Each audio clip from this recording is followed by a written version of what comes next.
I woke up, as usual, at 5:30 in the morning. I was still in the habit I'd developed during 35 years of military service, even though I'd taken off my colonel's epaulets 12 years ago. My body reminded me of my age with a nagging pain in my knees as I lowered my legs from the bed. 73 is no joke, especially after all those paratrooper jumps and marching. The house greeted me with silence. Marjorie was gone. Gone 3 years ago. Cancer had taken her in 4 months. I brewed myself some strong tea and stepped out onto the veranda, looking around at my possessions. The house I had built with my own hands, a 2-story solid house overlooking Lake Ardencroft. A realtor offered me $940,000 last year. I sent him away. My daily ritual began with a walk around the property. I checked the hedge I'd trimmed yesterday, inspected the garage roof. I'd fixed it last month after the winter snows. The work never ended, but that's what kept me in shape. Wrinkled arms with protruding veins were still strong and my mind was still clear. The kids rarely called. Lorna, the oldest daughter, worked as a lawyer in Portland.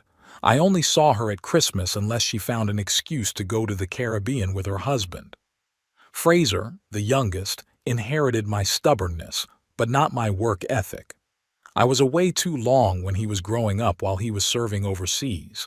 Marjorie spoiled him, and when I came back for good, it was too late to change anything. The sun was slowly rising over the horizon when I started breakfast. Scrambled eggs and bacon, a slice of rye bread, another cup of tea. None of this modern crap with cereal and soy milk. I ate while looking at the local paper. The town of Ardencroft was slowly becoming a tourist attraction. Old farmhouses were being bought up and converted into guest houses. The local pub now served craft beer instead of normal ale. The world was changing, but not me. The doorbell rang around 11.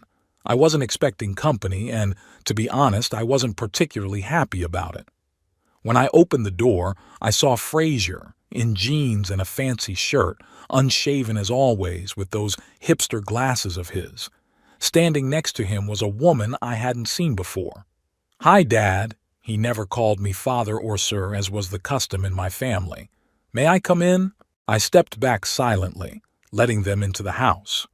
The woman was slender, with shoulder-length dark hair and an attentive gaze that seemed to assess every detail of my home.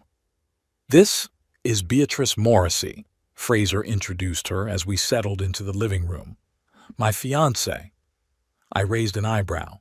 The last time we'd seen each other, Christmas 6 months ago, he hadn't mentioned a serious relationship. "Fiancé? Congratulations. When did you meet him?" "We met in January," Beatrice answered in her son's place. Her voice was soft with a faint accent. "At the art gallery. Fraser was consulting on an exhibition. My son called himself a creative consultant.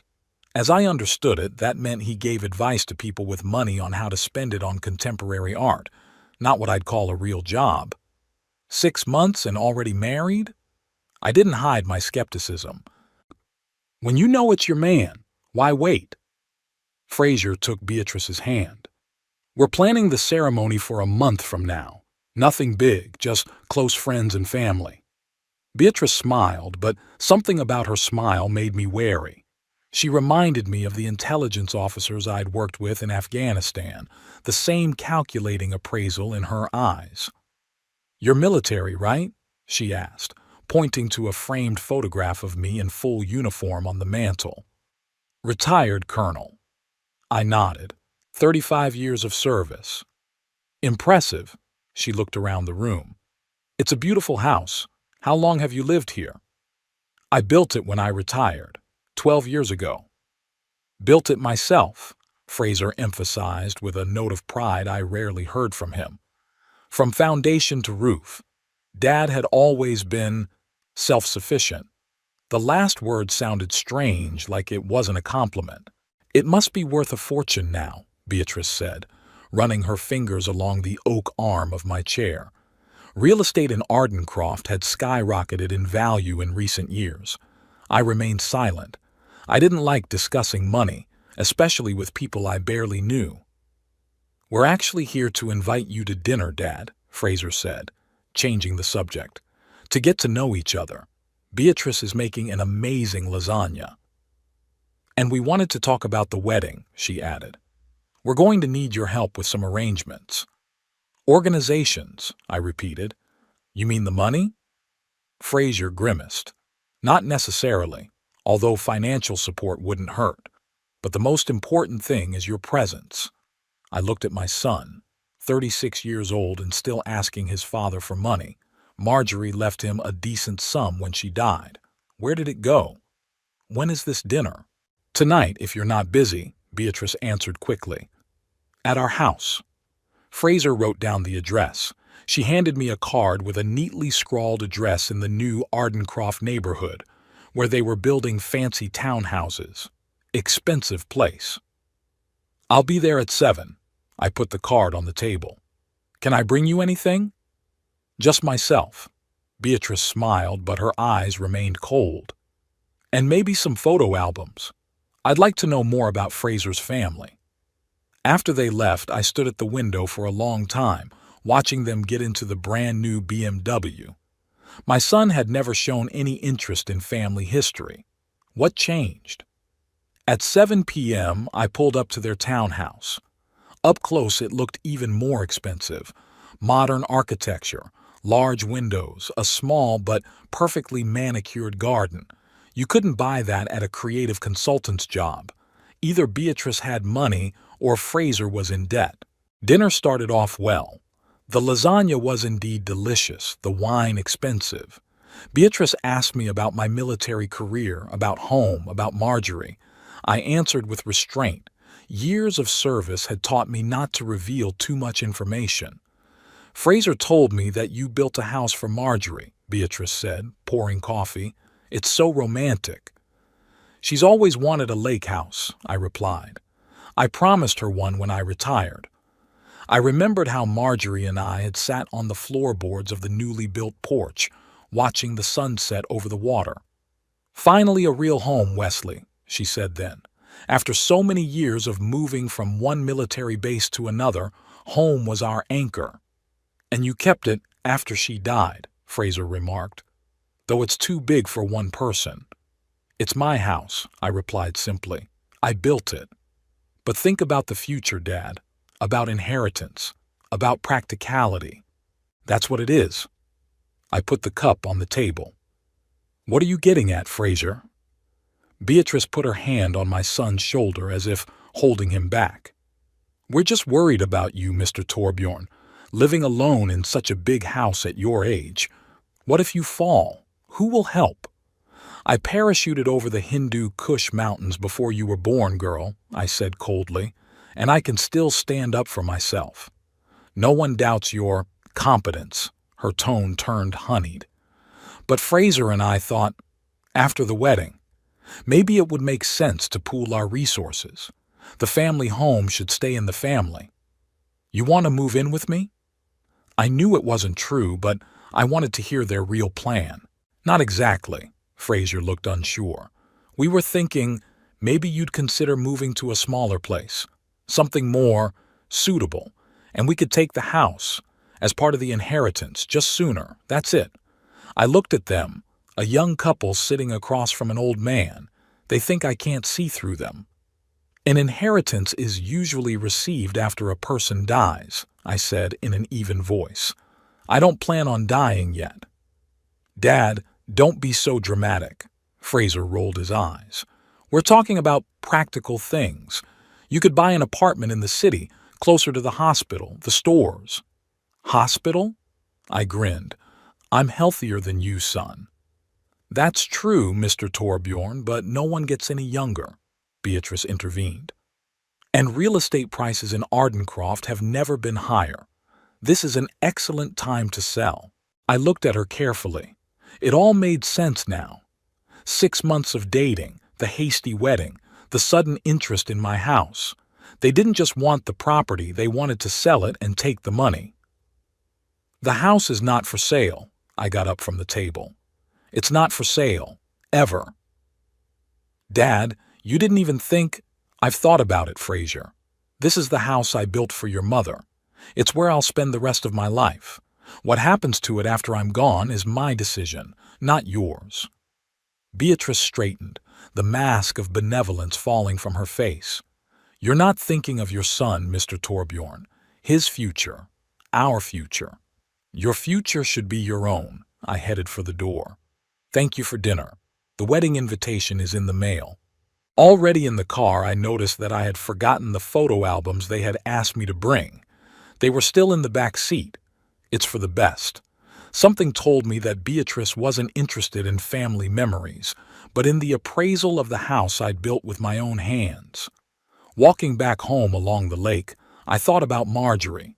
She always understood people better, saw right through them. Take care of Fraser, Wesley, she pleaded before she died. He's not as strong as you are. Now I knew what she meant. My son was looking for the easy way out, and this woman, Beatrice, saw in him and in me an opportunity to get rich quick. I parked in front of the house and sat in the dark for a while, staring at the silhouette of the building I'd put so much work into. Every beam, every nail remembered the touch of my hands. This was where Marjorie had spent her last years. Her footprints remained here, in the garden she'd planted, in the curtains she'd sewn. This house was all I had left, and I wasn't going to give it away.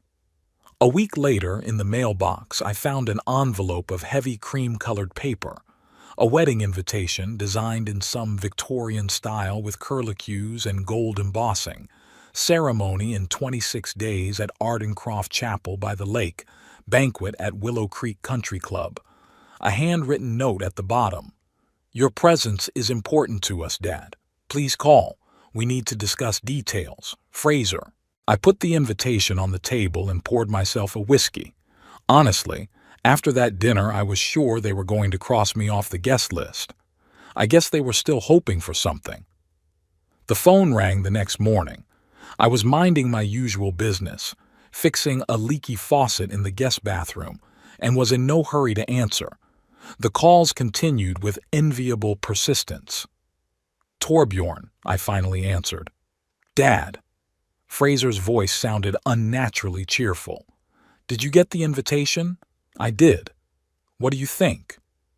I think the chapel by the lake is a good choice. Your mother loved that place. There was a pause. Fraser clearly wasn't expecting to talk about the chapel. Beatrice and I wanted to apologize for the other night, he said finally. We were too pushy. This is an important step for us, and we want you to be part of our happiness. His words sounded clipped, as if Beatrice was standing nearby, prompting him. Accepted, I answered briefly. We need your help with the organization, Dad. You have good taste, and we want everything to be traditional, like it would have been in Mom's day. That's it. A new tactic to appeal to Marjorie's memory. What exactly do you need help with? Everything, Fraser laughed. Beatrice made a list. Can you come over today? Or can we come to your place? I'll be at your place at 4, I answered after a pause. Better on their property. At my house, they were getting back to the subject of real estate too quickly. At 4 o'clock, I parked in front of their townhouse. In the driveway was a black Mercedes with Washington state license plates. Guests? I rang the doorbell and Beatrice opened the door almost instantly, as if she'd been waiting outside. Mr. Torbjorn, she brightened up. How nice to see you. Come in. We have guests already. In the living room, sipping champagne, sat a woman in an expensive business suit. She turned and I recognized my daughter Lorna. Daddy! She got up and came over to give me a hug. She smelled of expensive perfume and the coolness of air-conditioned offices. What a surprise! For me, too. I glanced at Fraser, who pretended to be studying some wedding catalogs. I didn't know you were in town. I flew in this morning, Lorna smiled. A brother's wedding is a good excuse to drop everything for a couple days, isn't it? Besides, I need to meet my future sister-in-law. Beatrice and Lorna exchanged strained smiles, two predators sizing each other up. So what kind of help do you need? I asked, declining the champagne. Lots of stuff. Beatrice opened her laptop. We made a list. First, cars for the guests. Fraser said you had friends in the classic car fleet? There was one, Harry Ashford. Died last year. Oh, she frowned. That's a shame. What about floristry? We need someone to make special bouquets, not those standard roses. The next hour turned into a marathon of questions about suppliers, decorators, caterers. Most of the names I called were either no longer in business or were not the right format. It was becoming obvious that they didn't want my contacts. They needed something else. And then, of course, there's the matter of finances, Beatrice finally said, closing her laptop. A wedding is an expensive affair. Especially at Willow Creek, I pointed out. Why go big if you want a small ceremony for your loved ones? Because it's a big day, Dad, Lorna interjected. A day that will be remembered for a lifetime. Fraser deserves the best. And how much will the best cost you? Beatrice said, a sum that made my eyebrows rise. And you expect me to cover all of it? Not all of it, Fraser answered quickly. Beatrice's parents are contributing their share, but traditionally the father of the bride. I'm not the father of the bride, I interrupted him. I'm the father of the groom. But my father can't afford it, Beatrice said quietly. He's just a teacher. Then maybe we should choose a ceremony we can afford. There was an awkward silence. Lorna shook her head, looking disappointed. Dad, you could be a little generous, she said. After all, you have the means, and this is Fraser's only wedding. I hope so, I looked at my son. Good, I'll pay for half, but on one condition. What's that? Beatrice stepped forward. No more talk of my house. Not now, not after the wedding. Fraser and Beatrice looked at each other. Of course, Dad, the son said at last. It's your house. We respect your decision. Something in his tone made me question his sincerity, but I nodded. A deal is a deal. After that visit, I started receiving regular calls and texts asking for a meeting, cake tasting, choosing musicians, a suit fitting. I gave in where I thought it was reasonable and stood firm on money. Half means half, not a cent more. 2 weeks before the wedding, Fraser asked me to stop by their townhouse to pick up the guest list for the officiant. I arrived at the appointed time, but no one answered the door. Beatrice's car was parked in the driveway, which meant they must have been home. I walked around the house and saw that the door to the backyard was ajar. Apparently, they were in the garden and hadn't heard the bell. I was about to tap on the glass when I heard their voices. Acts like a flint, Beatrice was saying. But when he sees how you look in your wedding dress, he'll be heartbroken. I doubt it, said Fraser. Father has a heart of duty and principle instead of a heart. But don't worry, I talked to Lorna. She's a lawyer, and she's found a solution. What is it? After the wedding, we're filing a petition to have him declared incompetent. Lorna will draw up the papers. We have a neighbor doctor who can do an evaluation. The old man lives alone, sometimes talks to himself. I heard him talking to a picture of my mom. You think the court will agree? With a good lawyer, yes. And once we get custody, we can sell the house or remodel it. Can you imagine the living room if you took out the wall between the kitchen and the dining room? I froze, feeling the blood rush to my face. Incapacitated. Me? Colonel Wesley Torbjorn? I don't know, Fraser. Beatrice's voice sounded concerned. Your father doesn't look like an imbecile. He's very focused. It's a military bearing. But he's 73, B. Dementia wouldn't surprise anyone at that age. And with Lorna on our side, I backed off quietly, so my daughter's in on it too. Both my children conspired to declare me crazy for the sake of the house I built with my own hands for their mother. I got in my car and drove away without waiting for them to find me. I needed time to think. The next day I called Lorna and asked her to come over, alone, without Fraser and Beatrice. She agreed, though I could hear the surprise in her voice. Lorna arrived in the late afternoon as the sun was setting over the lake. I met her on the veranda with a glass of whiskey. "It's beautiful here," she said, looking around. "I'd forgotten the view from this veranda." "Sit down," I pointed to a wicker chair. "Something to drink? A gin and tonic if you have it." I made her a drink and sat down across from her. We were silent, staring at the water. Lorna was always like me. She could wait and be quiet. "I heard an interesting conversation yesterday," I said finally, "between your brother and his fiancée, about declaring me incompetent." Lorna froze before she could bring her glass to her lips. "Dad, and your part in that plan." She set the glass down on the table. "It's not what you think. Is it? What do I think, Lorna? You think we're trying to take your house away from you. Don't you?" She sighed and leaned back in her chair. Fraser had always been impulsive, and this Beatrice, she's the kind of person who sees opportunity everywhere. But believe me, I would never participate in a plan that would hurt you. Calling me crazy isn't harm. It was never a serious plan. She shook her head. Fraser is just daydreaming. You know how he can be. I know, irresponsible and selfish, but I expected more from you, Lorna. She looked away. I just mentioned that there was a theoretical possibility, in conversation. I never thought he'd take it seriously. And now? Now I tell him it's impossible, that any court would reject such a claim, looking at you. I studied her face. My daughter, a successful lawyer, family law specialist. She's always been a good liar. "Why is Beatrice so obsessed with this house?" I asked. "They could buy a better house if she had the money." Lorna hesitated for a moment. "I'm not sure she has the money, Dad. Fraser says she comes from a wealthy family, but I checked. Her father is really a teacher at the community college. Doesn't sound like a man who could pay for half a wedding at Willow Creek." "Then who's paying?" "I guess no one. They're counting on you." I sipped my whiskey, feeling the bitterness spreading down my throat. "What about you, Lorna? What are you counting on?" She was silent for a long time, staring at the sunset.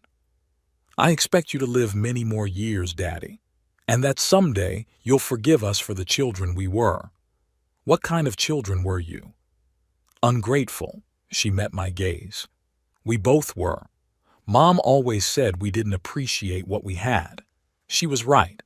There was sincerity in her words, but I'd been working with people too long to miss the fake notes. And yet, you're helping Fraser with this. Beatrice. He's my brother," she answered simply. "And I'm not sure she's right for him, but he won't listen to me if I say so directly." "Why not?" "Because," she hesitated, "there's something about Beatrice that appeals to Fraser, some promise of stability that he's always lacked." "Or the promise of money," I noted, "from the sale of my house." Lorna didn't argue. "Maybe. But I'm here to make sure that everything goes civilized." "Civilized," I repeated. "As a lawyer or as a daughter?" "Both." She finished her gin. "What are you going to do, Dad?" I looked out at the lake where the last rays of the sun were turning the water into molten gold. "I'm going to go to the wedding. I'll see what happens next." Lorna stood up. "I gotta go. I have a meeting with the wedding planner in the morning." She turned around at the door. "Daddy, I know that Fraser and I weren't, perfect kids. But we're your family, the only one you have left." I watched her get into her expensive car and drive away. Family. That word used to mean something. Now it sounded like a threat. The day of the wedding was clear and warm. The end of June in Ardencroft always brought good weather. I was up early, out of habit, though the ceremony was not scheduled until 2 o'clock in the afternoon. The sleek navy blue suit I had ordered at Fraser's insistence hung on the closet door. Next to it was a small velvet box of cufflinks Marjorie had given me for our 20th anniversary, platinum, with tiny sapphires. I was going to give them to my son before the ceremony. My old military suitcase stood by the door, packed in case I needed a quick retreat. In 35 years of service, I had learned to anticipate complications and prepare for them, especially after an overheard conversation about being declared incompetent. I no longer trusted Fraser or his fiancée, not even Lorna, though she tried to play the peacemaker. At 11, I called Marcus Ellington, my notary and old friend. We served together in the Persian Gulf, and then he studied law and opened a practice in Ardencroft. If I need legal support, Marcus is on my side. "Are you sure they're up to something?" he asked when I'd outlined the situation. "Maybe it's just wedding nerves?" "I heard them with my own ears, Marcus. They're going to declare me crazy so they can take the house away." Marcus was quiet for a moment.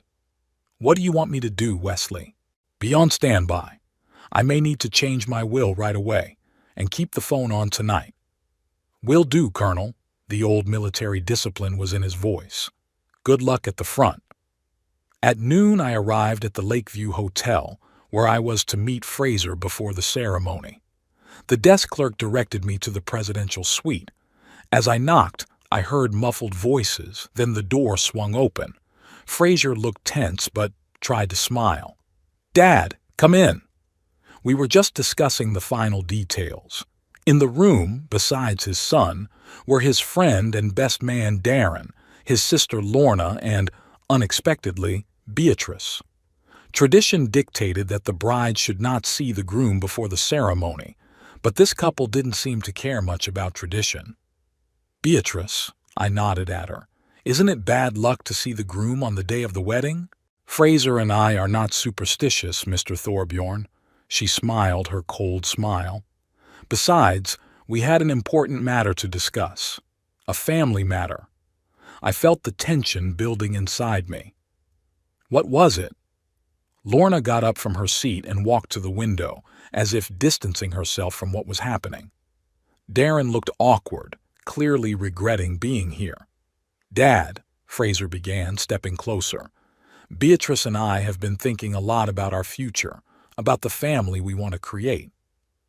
"Naturally for newlyweds," I remarked dryly, "and we decided we wanted to start our married life in the right place, in a place with history, with soul." I waited in silence to see where he was going with this, though I already had an idea. "Your house, Dad." Fraser put his hand on my shoulder. "It's perfect for us, for the new Thorbjorn family." "We talked about this, Fraser. The house isn't for sale." "It's not for sale," Beatrice interjected, coming closer, "but it can be given as a gift, a wedding gift from father to son, a tradition that goes back centuries." "What century do you live in?" I wasn't being sarcastic. "Perhaps you'd like a dowry, too." "Don't be like that, Mr. Thorbjorn." Beatrice changed her tactics, her voice softer. "Think of it as an inheritance. You were going to leave the house to Fraser anyway, weren't you? Why not do it now when you can see us building our lives there? See your grandchildren growing up in the house you built?" "Beatrice," Lorna interjected, apparently deciding that the conversation was going too far. "Maybe not now. We have a ceremony in 2 hours." "Right now," Fraser insisted. "I want everything settled before the ceremony. It would be, symbolic." I looked at my son carefully. His eyes glittered with a strange, almost feverish gleam. Something was wrong. "Fraser, are you all right?" "Absolutely." He laughed a little too loudly. "Just a little wedding excitement." I noticed Beatrice cast a warning glance at Darren, who slowly backed toward the door. "Why is this so urgent?" I asked bluntly. "What's going to happen after the wedding that I shouldn't find out?" "Nothing," Beatrice answered too quickly. "It's just that the bank has given us very favorable refinancing terms, but we need to act fast." "Refinancing what?" I shifted my gaze to Fraser. "You're in debt?" Lorna turned away from the window. "Fraser, you promised me that everything was under control." "It is." He ran a hand through his hair, ruffling it. "It's just, there's been some financial difficulties. Nothing serious." "How serious?" I insisted. 200,000, he said quietly. "Maybe a little more." I whistled. $200,000? Where did that kind of debt come from? Investments, Beatrice interjected. Temporary difficulties, as soon as the market stabilizes. What investments, Fraser? I kept my eyes on my son. He looked down. Cryptocurrencies. A few startups that worked out. It all fell into place now. The rushed wedding, the insistence on the house, the plans to sell it. It wasn't about building a family nest. It was about debt. And you expect to pay off those debts by selling my house? I felt a cold rage rising inside me. Not by selling it, Beatrice said hastily. Just use it as collateral for a new loan. The house would stay in the family. Until the first default, I shook my head. After that, the bank will take it. The house I built with my own hands for your mother. Fraser exploded. You never thought of your mother until we talked about the house. Your missions, your service, your precious career were always more important to you.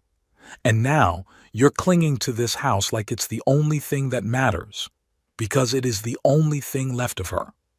I raised my voice too. The only place where she was truly happy. Happy? Fraser grinned bitterly. Was she happy when you were away for months? When she had to raise us alone? When she didn't know if you were coming back from your secret operation? Don't you dare, my voice turned icy. Don't you dare use your mother as a weapon against me. She knew what she was getting into when she married me. And she never, ever blamed me for my choices. Because she was too good for it, he was almost shouting. Too good, and I don't have to be. I'm entitled to a share of what was hers. She left you the money, Fraser. What have you done with it? He turned away, avoiding my gaze. You never cared what I did, he said quietly. My exhibitions, my projects. You always thought they were a waste of time. Because they were a waste of time. I pointed my finger at him. Look at you. 36 years old and you have nothing of your own, only debts and plans to use other people's. Enough! Beatrice stepped between us. This is supposed to be a happy day. Let's just, calm down and discuss this like adults. I am, I said, pulling myself together. My answer is no. The house will not be signed over to anyone. Not today, not after the wedding. And you can forget about your plans to declare me incompetent. It won't work. Beatrice has gone pale. I don't know what you're talking about.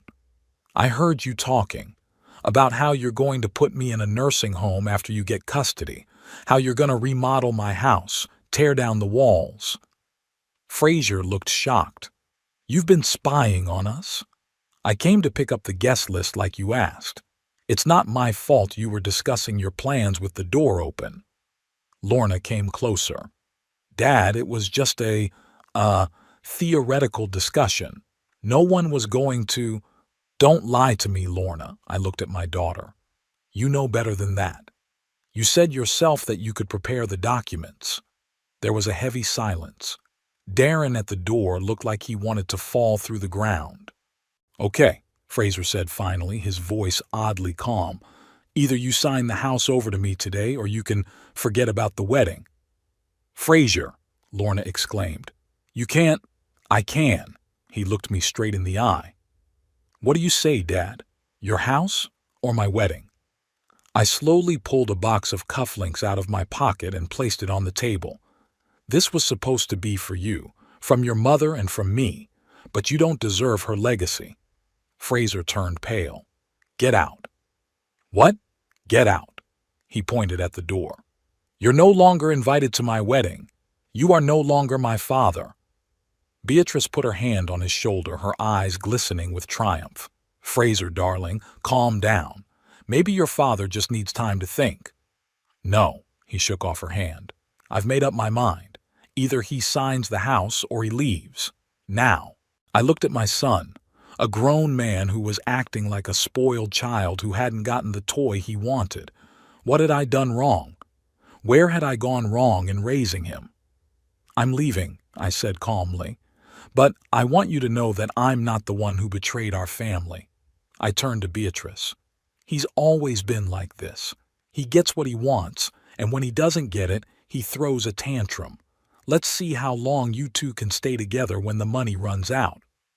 "How dare you?" She burst into flames. "I love Fraser." "Maybe," I shrugged. "But he wasn't the one you were discussing in that conversation. Not his plans for the future, just the house and the money." I headed for the door, but Lorna intercepted me. "Dad, please. It's your son's wedding, your only son." "I don't have a son anymore," I replied, looking over her shoulder at Fraser. It was his decision. I left the suite and walked through the hotel lobby, feeling the curious stares of the guests and staff. Apparently, our voices could be heard outside the door. Screw it. Let the whole town know that Fraser Torbjorn kicked his own father out of his wedding because of money. Getting in the car, I pulled out my cell phone and dialed Marcus's number. "Wesley?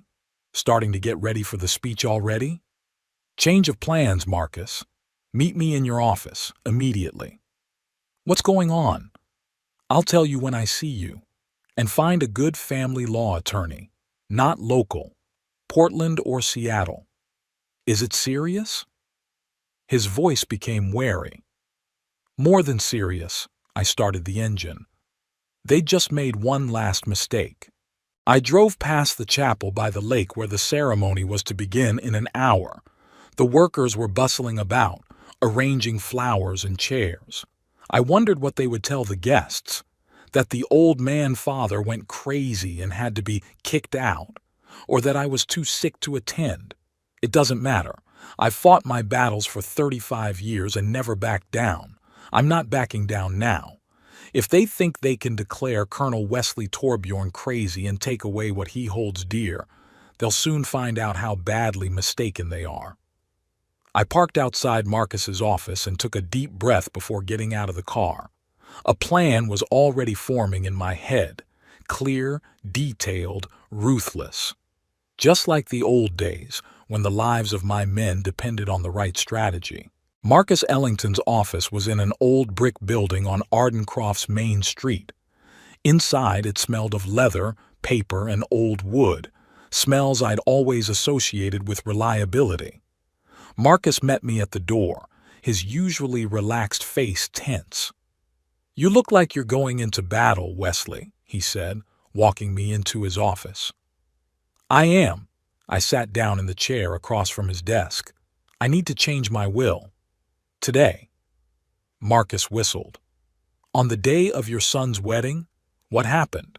I told him briefly about the conversation at the hotel, about Fraser's demand that I rewrite the house, about how I'd been kicked out of the ceremony. "God, Wesley." Marcus shook his head. "I'm sorry. I don't need pity." I straightened in my chair. "I need action. I want Fraser out of the will, completely, and I want it done before the wedding ceremony." "Technically, it's possible." Marcus opened his laptop. "We can make a new will right now. But are you sure? It's a big step." "I'm absolutely sure." "What about Lorna?" I've been thinking. Lorna was part of the conspiracy, but at least she tried to mediate. "I'll leave Lorna something. Not a house, but something." Marcus nodded and began typing. "And what do you plan to do with the house?" "That's a good question. I hadn't really thought about it before. Who should I leave the house I built for Marjorie to?" "I haven't decided yet," I admitted. "Maybe to some veterans charity. Or—" I stopped talking, thinking of Emmeline, Lorna's daughter, my granddaughter, the only one who was genuinely interested in my war stories, who came over for summer vacations and helped me in the garden. She was 19 now, attending college. Probably Emmeline. She's the only one in this family who has a conscience. "A sensible decision," Marcus continued typing. "Anything else? Any special instructions?" I wondered. What else could I do to protect the legacy I'd created with Marjorie? "Yes, I want to make a stipulation. If Fraser or Beatrice ever try to contest the will or file a petition to have me declared incapacitated, all assets go immediately to the Veterans Support Fund. All of them. No exceptions." Marcus raised an eyebrow. "That's tough, Wesley." "I'm a tough man," I replied. One more thing. I want to attend this wedding. But you said you got kicked out. That's right. And I'm going back. With you and, preferably, a lawyer. I want to publicly announce that I'm withdrawing my financial support for the wedding. Marcus put his hands down on the keyboard. Wesley, I understand your resentment, but think about it. This is your son's wedding, no matter what he does. Is it worth making such a scene? I looked at my old friend. They were planning to declare me insane, Marcus. Send me to a nursing home. Take away the house I'd built for Marjorie. My son and my daughter. My blood. I shook my head. This isn't just resentment. It's a betrayal. Marcus looked at me for a long moment, then nodded. Good. I can get Diane Reynolds on the phone. She's a good family law attorney, just in town right now working with another client. Put her on. While Marcus was on the phone, I sat staring out the window at Ardencroft's main street. People walked by. Happy families, couples, tourists. Just an ordinary summer day. For them. Not for me. Did I ever think my own children would do this to me? Were there signs I missed? Maybe I'd spent too much time away from my family, serving the country. Maybe after Marjorie died, I should have been more focused on them instead of the house. No, I was never a perfect father, but I was always honest. I taught them to work, to respect their elders, to keep their word. If they grew up different, that's their choice, not mine. Diane Reynolds arrived 20 minutes later, a trim woman in her late 40s in a strict suit. Marcus quickly brought her up to speed. Mr. Torbjorn, she shook my hand. It's a difficult situation. Are you sure you want an open confrontation? Absolutely, I nodded. They were the first to cross the line. In that case, I should warn you. If your son and his fiancée do plan to file a petition to have you declared incapacitated, our actions today could expedite the process. They may use your appearance at the wedding as evidence of unstable behavior. Let them try, I grinned. I have witnesses to their conversation about the plans for my house, and a recording of our conversation at the hotel. I patted my pocket where I kept my cell phone with the recorder activated. The old military trick. Always record potentially damaging conversations. Diana allowed herself a small smile. Looks like you're better prepared for battle than I thought. I'm good. I'm in. We finished the paperwork close to 3 o'clock in the afternoon. The ceremony was supposed to start at 2, so there was probably a reception going on right now. Perfect time to show up. Ready? Marcus asked as we walked out of the office. As ready as I'll ever be, I replied, adjusting my tie. We decided to share a my car.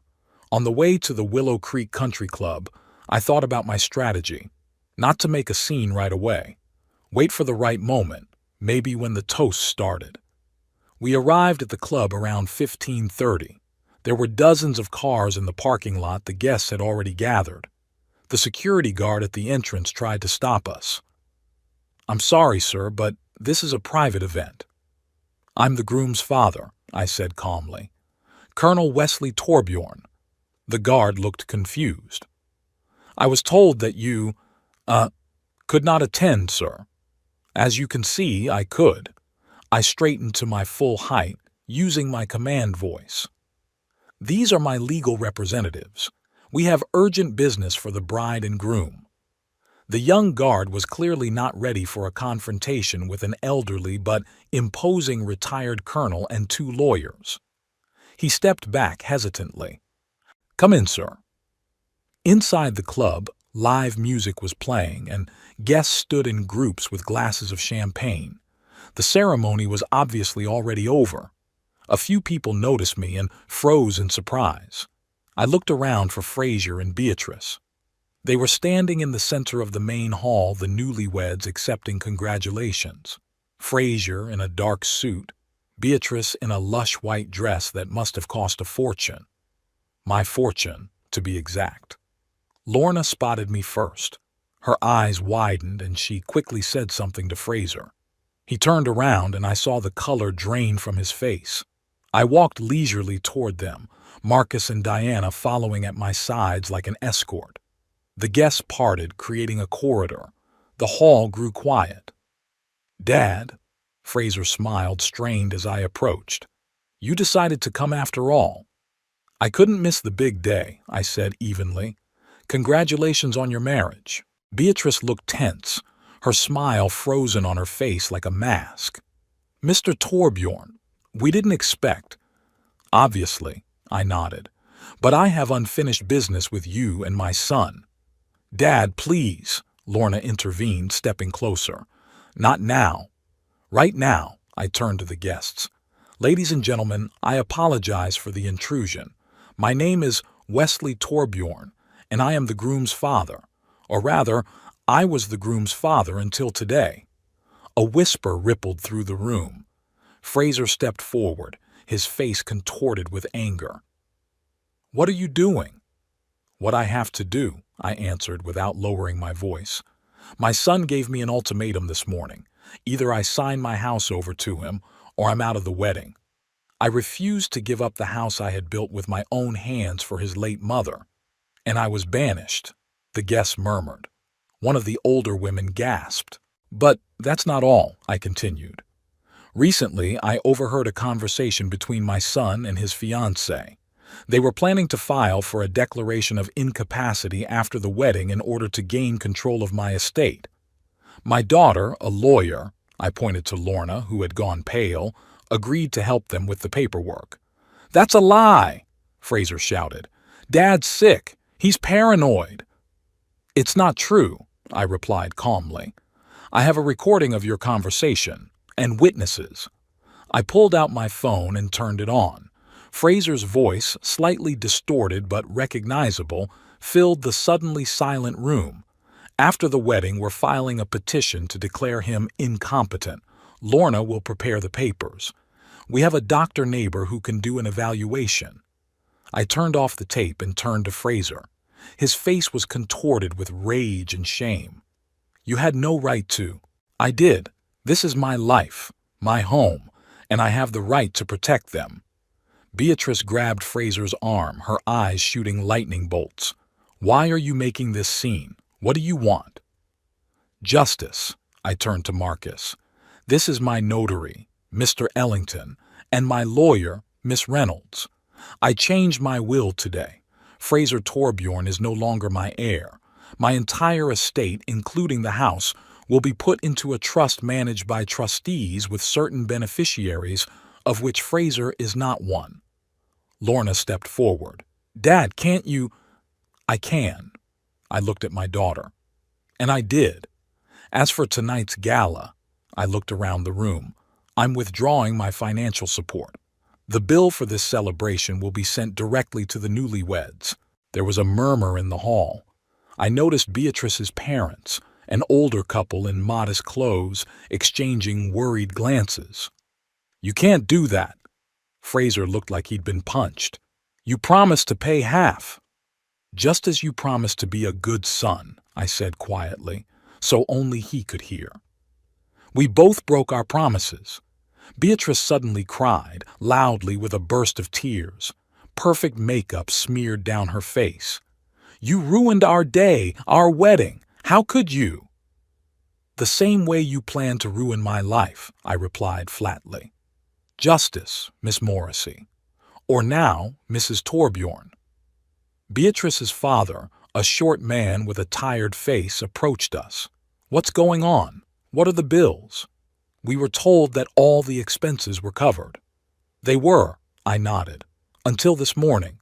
Now it's the responsibility of your daughter and my ex-son." Fraser turned even paler. "You can't do this, Dad. You know I don't have that kind of money. And I don't have a son who plans to declare me crazy for an inheritance." Diane Reynolds has stepped forward. "Mr. and Mrs. Torbjorn, as Colonel Torbjorn's legal representative, I must inform you that any attempt to contest the new will or file for a declaration of incapacity will result in the immediate transfer of all assets to a veterans charity. It's a condition of the will." Lorna, a legal professional, immediately understood the implications. Dad, you can't be serious. I mean, it's, it's my choice. I looked at my daughter. And my right. Suddenly, a young woman, my granddaughter Emmeline, came up to us. Her eyes were red with tears. Grandpa, what's going on? Why are you all fighting? I looked at her, young, innocent, so much like Marjorie when she was young. Family disagreements, dear. Nothing you can't handle. But it's Uncle Fraser's wedding, she looked confused. Can't we put quarrels aside? There was a wisdom in her words that her mother and uncle lacked. For a moment I felt a prick of doubt. Maybe Marcus was right. Maybe we shouldn't have made this scene. But then I remembered their conversation about the nursing home, about how they would remodel the house, Fraser's debts that he wanted me to pay off. Sometimes, Emmeline, justice can't be delayed, I said softly, even for the sake of the holiday. I turned to Fraser and Beatrice. I've said everything I wanted to say. Now you know the terms. Good luck with your life together. I hope it will be built on a more honest foundation than the beginning. I nodded to Marcus and Diana, and we headed for the exit. Behind me I could hear the murmur of voices, Beatrice crying, Fraser cursing. But I didn't look back. It was only in the car that I let myself exhale. My hands trembled slightly, not from fear, but from exertion and perhaps regret. Are you all right? Marcus asked, sitting next to me. I will be, I answered. Sooner or later. That was impressive, Diana said from the back seat. Not many people would do that. Not many people go through what I went through, I said, starting the engine. In war, you learn not to back down. We drove out of the club's parking lot. I couldn't help but take one last look at the building where I'd just ruined my relationship with my own son, perhaps forever. Had I been too cruel? Maybe. But they left me no choice. They were the first to declare war, the first to cross the line. I was just defending what was dear to me, my freedom, my home, the memory of Marjorie. And yet, somewhere deep inside, where the memories of little Fraser learning to ride a bicycle, of carrying him on my shoulders, of his first tentative steps lived, there was pain. The pain of a father who'd lost his son not on the battlefield, but in a battle for an inheritance. I gripped the steering wheel tighter. What's done is done. Colonel Wesley Torbjorn never regretted a decision, even the hardest ones. The week after the wedding passed in a strange silence. No calls from Fraser or Lorna, no threats or attempts at reconciliation. Only once did I notice Beatrice's car driving slowly past my house. She didn't stop. The town of Ardencroft was buzzing with gossip. At the local coffee shop, the chatter died down as I entered, then picked up again as soon as I went to my table. It didn't bother me. In my years of service, I'd gotten used to people talking behind my back. Wednesday morning, while I was having breakfast at the Morning Breeze, the only decent coffee shop in town, a man approached me, a stout, military-looking man about my age. Colonel Torbjorn. He held out his hand. Major Simon Huxley, Marine Corps, retired. I shook his outstretched hand. To what do I owe the honor, Major? May I sit down? He pointed to the chair across from me.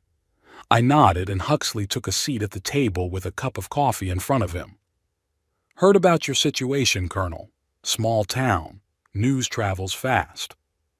I'm sure it does. I sipped my coffee. And what did you hear? That your son and his new wife tried to take your house. That you fought them off. That now they plan to sue you. I raised an eyebrow. That last one was news to me. Huxley shrugged. Like I said, rumors. But that's not why I'm here. I represent the local Veterans Association. We meet every week at the library. Nothing fancy. Just conversation, support, sometimes small projects for the community.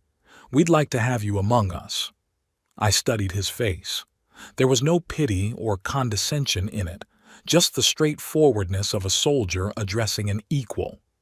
Why would I do that, Major? Because when the rear betrays the front must stick together, he answered simply. Tonight, 700, west wing of the library, out of uniform, but with orders, if you like. He rose, shook my hand again, and walked away, leaving me pensive. I hadn't attended a veterans meeting since I'd moved to Ardencroft. I preferred the solitude, but now that my family had turned their backs on me, the prospect of spending an evening among men who understood the value of duty and honor seemed appealing.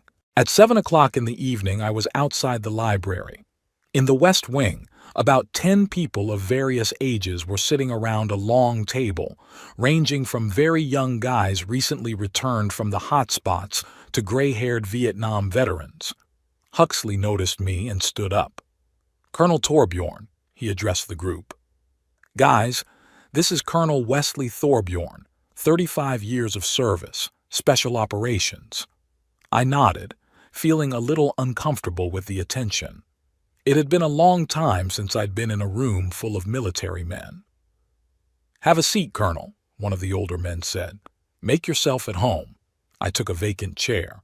The next 2 hours passed surprisingly quickly. We talked about everything: politics, the state of the modern army, the problems of adapting to civilian life. No one asked about my family situation directly, but I felt their silent support.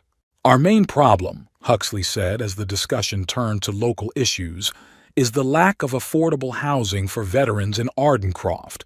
Prices have skyrocketed, and a lot of guys are living on pensions. Some are having to leave."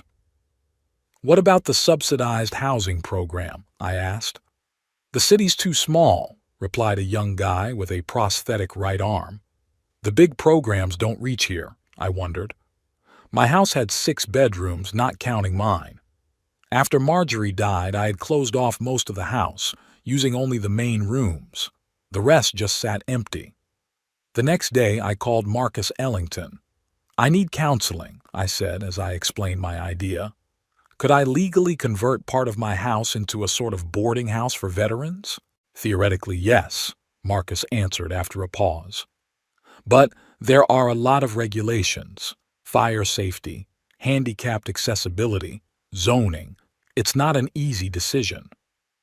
"I'm not looking for easy solutions," I replied. "I'm looking for the right ones." The next 2 weeks turned into a marathon of meetings with officials, studying rules and regulations and obtaining permits. City officials were skeptical at first, but when I mentioned that I was willing to fully fund the project with my own money, their enthusiasm increased. Huxley and a few other veterans volunteered to help with the renovations. We started on the top floor, converting 4 bedrooms into comfortable living rooms. I enjoyed the physical labor of tearing down unnecessary partitions, installing new doors, and painting walls. It reminded me of the time I built a house for Marjorie.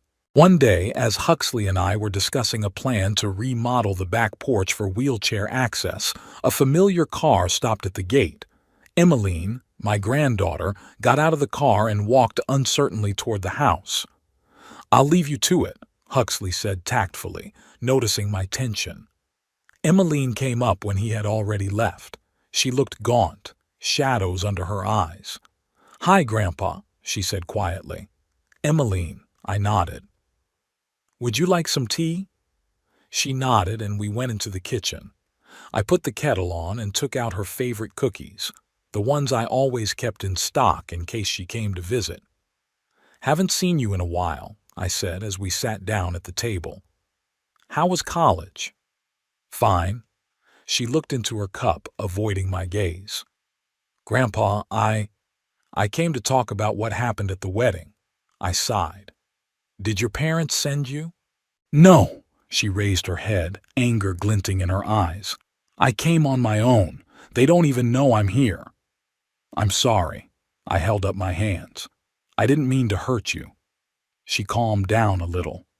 "After the wedding, everything went wrong. Uncle Frazier and Beatrice canceled the honeymoon. They had trouble paying the wedding bills.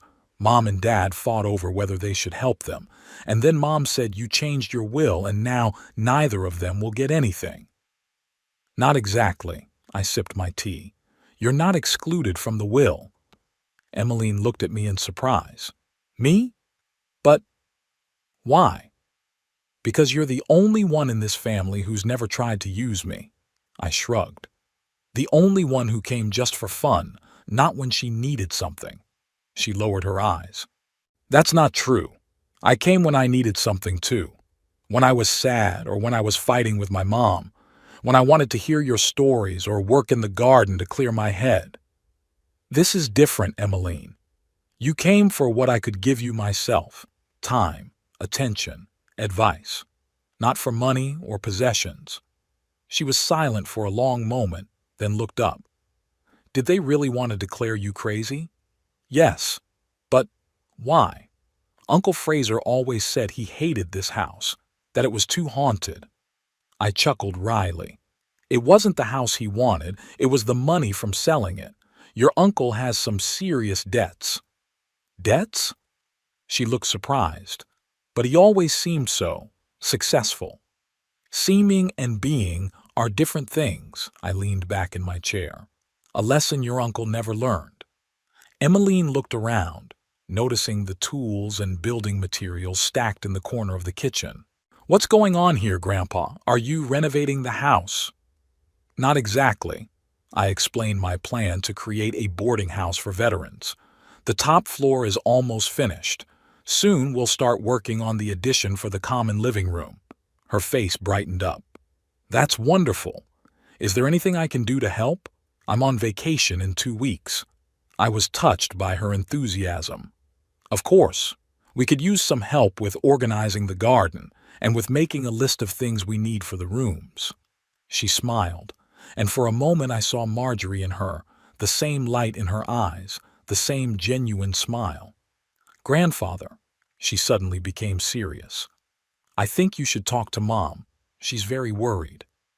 Worried about the will, I shook my head. Not about me. Not only that, Emmeline insisted. She's afraid you'll never make up, that you'll be here alone. I'm not alone. I nodded toward the yard where Huxley and 2 other veterans were unloading lumber. I have new allies. Emmeline followed my gaze. Are you happy, Grandpa? That's an interesting question. Was I happy? After the betrayal of my children, after the wedding scandal, after everything that had happened. Busy, I finally answered. And that's more important than happiness. I have a purpose. The house I built for your grandmother will serve those who deserve it, men of honor. Emmeline covered my hand with hers. I'm proud of you, Grandfather. Her words touched me more than I expected. Perhaps all was not lost in this family. That evening, after seeing Emmeline off, I sat on the veranda with Huxley. We discussed plans for the next week and drank whiskey while watching the sunset over the lake. You have a good granddaughter, Huxley said. Not like her father and aunt. Yes, I nodded. She's more Marjorie than my blood. She's been asking me about the boarding house. She wants to help design the rooms. Emmeline's always loved creative projects, I smiled, remembering how she'd helped me paint the gazebo 2 years ago. She has a good eye. We were quiet for a moment, watching the last rays of sunlight color the lake golden. You know, Wesley, Huxley finally said, when I got back from my last tour, my wife filed for divorce, said she couldn't live with the ghost anymore. The kids chose her side. I thought my life was over. And what happened? I found a new mission, he shrugged. Started working with veterans, helping guys even worse off than me. And you know what? I found a new family, not blood, but a real one. I knew what he meant. I felt more connected to these people in those few weeks of boarding than I had felt to my own children in years. We spoke the same language, shared the same values. They understood what duty, honor, loyalty meant. Concepts that my children seem to consider obsolete. Have you ever tried to reconcile with your children? I asked Huxley. He stared at the lake for a long moment before answering. I tried. It worked with my daughter, but not with my son. Some wounds don't heal, Wesley, but that doesn't mean you have to stop living. I was thinking about Emmeline, about her asking me to talk to Lorna. Maybe it was worth a try, not for my own sake, but for my granddaughter, who was caught between two fires. Maybe, I said at last. But not now. I have to finish this project first.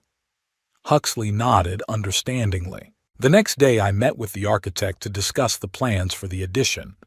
We decided to create a common living room with panoramic windows overlooking the lake and a small dining room.